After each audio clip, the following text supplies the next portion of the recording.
น้องนั้นอยู่กับผู้ใดแต่งงานหรือยังสาวดังวังเมืองสำใต้คนงามสาวเมืองเวียงใสอายอยู่ไกลแต่ใจห่วงหาน้องสาวงามเลยสาวสำเนือดินแดนหมากจองามเทียบสาวเวียงทองเลี้ยวมองรวดมองท้องนาสาวเมืองเสียงคอให้รออ่างก่อนนาอย่าเฝ้าแต่งงานเด้อลาเมืองแง่ฝันตาสาวซ้ำนี่สาวเมืองหัวเมืองอย่าเพื่องเด้อสาวคำลาสงกรานต์มือบุญเดือนห้าสองเข้ามาเที่ยวตาดเสลอ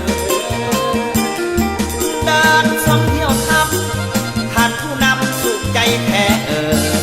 แดนผู้สู้มีลมพัดเสยสมคำเอ่ยแท้นอหัวพันอย่ามาอย่าลาขอฝากมากจอมากพายนอไหลน้องแกงแซ่บลายหอมกลิ่นอายดังแก้มควันตานอลักนอคมเคยต้มห่วมกินกันมาสาวงามอยู่ใต้ลุมฟ้าใส่จะมาเพียงสาวหัวพัน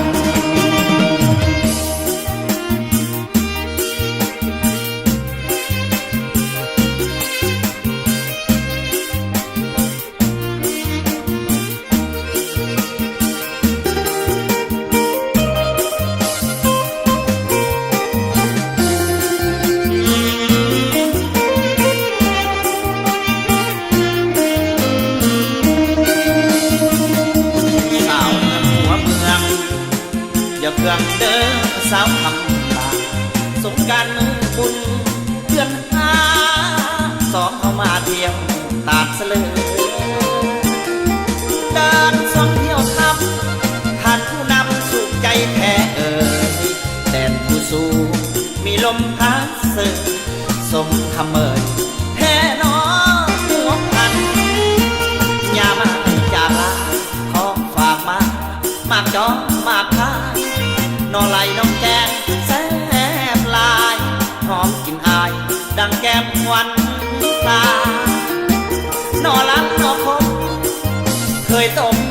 ห่วมกินกันมาสาวงามอยู่ใต้ลุมฟ้าใส่จะมาเพียงสาวหัวพัน